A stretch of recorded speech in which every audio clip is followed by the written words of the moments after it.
Hello everyone, मैं Hetram dough unique math वाला परिवार के इस वीडियो में आप सभी लोगों का हार्दिक स्वागत करता हूं। बच्चों, आज हम लोग की गुणधर्म जो हमने पिछली वीडियो में आपको बताए थे उनको सिद्ध करके बताएंगे। तो सभी को वन बाय वन डिस्कस करेंगे। मैंने यहाँ पे 6 जो इसके गुणधर्म थे वो लिख लिए हैं, उनको आगे सिद्ध करके मैं बताऊँगा सभी को।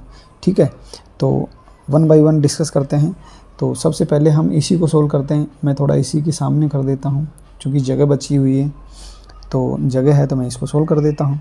देखो, log a आधार b बराबर होता है log a upon log b।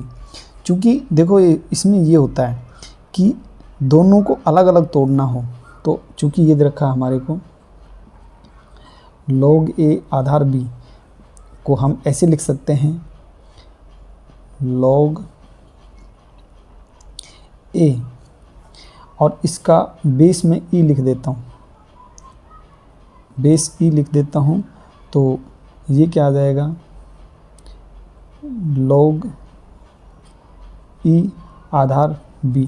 इसको मैं ऐसे लिख सकता हूँ क्योंकि e से e क्या हो जाता है, कैंसिल आउट हो जाएगा, कैंसिल आउट हो जाएगा। तो ये फिर लास्ट में क्या हो जाता है, अब चूँकि इसको नीचे ले जाते हैं, नीचे ले जाएंगे तो ये क्या हो जाएगा, पलट जाएगा। तो ऊपर वाला तो क्या हो गया, log of a Aadhaar e आ गया ऐसे कैसे।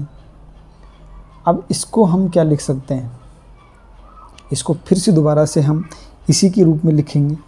तो इसको हम ऐसे लिख सकते हैं log e आधार e बटा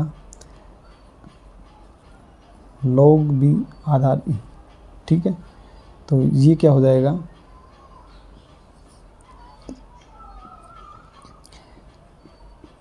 log a Aadhaar e into इसका मान तो क्या हो जाएगा, हमने पढ़ा था एक प्रॉपर्टी, हमने लास्ट में प्रॉपर्टी थी हमारी, छठी प्रॉपर्टी थी कि log e आधार e सेम आधार है तो उसका मान 1 हो जाता है। तो ये हो जाएगा log b आधार e बराबर, इसको हम लिख सकते हैं log a आधार e बटा log b आधार e। तो इस प्रकार से हम इसको खोल के ऐसे लिख सकते हैं दोस्तों।